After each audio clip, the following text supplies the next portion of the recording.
Following is a column I wrote a number of years ago. It's called Listen with Your Heart and Believe. As a counselor and parent, I try to listen to what children have to say. I think it's important to try to understand what they are thinking and feeling. But sometimes I'm not so sure about that.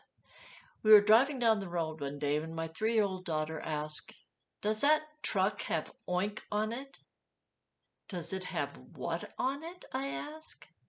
"Does it have oink on it?" she repeated. "What's oink?" I asked. "Oink," she said again, getting frustrated with me. "Do you mean, did it have pigs on it?" I asked. I was pretty sure she didn't mean pigs, but I was becoming annoyed. "No, oink," she said, pronouncing the last word carefully. I stared at her confused. Her big brother decided to help. "Oink, Mom," she said. "Oink," he said. "I know, but what does that mean?" I asked. "I don't know." He shrugged his shoulder and went back to playing. By now the truck was long gone. My daughter gave up on me. "Daddy," she said sweetly, "does that truck have oink on it?" Without hesitating a moment, my husband answered, "Yes, it does." My daughter turned to me. "See, Mommy, it did have oink on it," she announced. I never thought of just going along, pretending like I understood when I didn't. Maybe I tried too hard. Sometimes children have their own agenda. My son was a TV addict. He had his own agenda. When he was 6 years old, he would watch the same movie over and over until he memorized all the lines. Then he would use them on me. If I asked him if he wanted a glass of milk, he would answer, "Do I?" After a week of answering, "I don't know, do you?" I demanded to know why he answered a perfectly normal request with such a dumb question. He replied, "It's from the movie Ghostbusters." I remembered the line in the movie. A man who is possessed by a ghost is asked if he wants a cup of coffee. He answers, "Do I?" in his dazed state. And the hero replies, "Yes, have some." Now I knew my line. The next time I was asked, "Do I?" by my son, I replied, "Yes, have some." Parenting is easier once you know your lines. It's okay if we don't always understand what children tell us. Even with other adults, communication is imperfect. Half the time, I don't even understand myself. We do need to show we care. One way we show we are listening is with good eye contact. Like most parents, I sometimes become distracted and forget to look at my children when they are talking to me. When my daughter was 3, she found a way to handle my poor eye contact. I was reading the paper, looking down.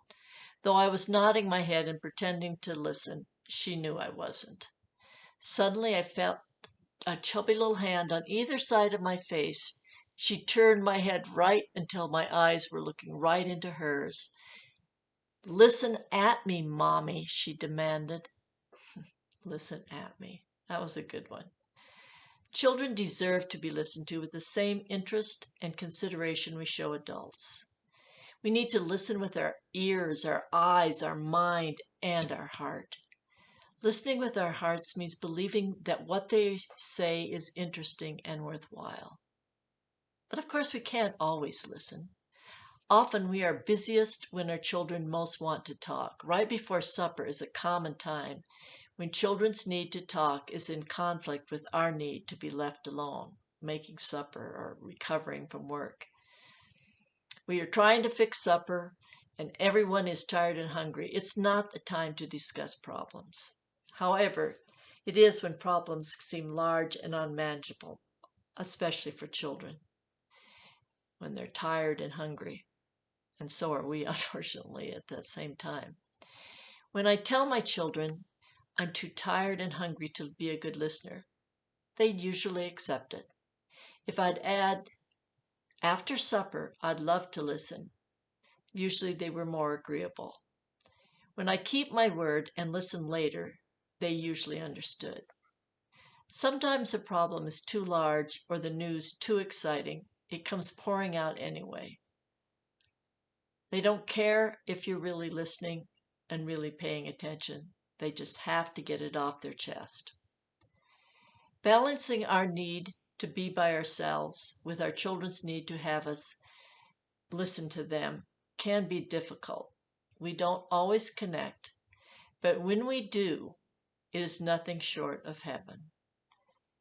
The knowledge I gained from my children could write a book, which did, could write a newspaper column, which it did, and now hopefully I'm getting the word out through my YouTube channel. Thanks for listening. Have a great day, and remember to keep those ears and eyes open. Good night.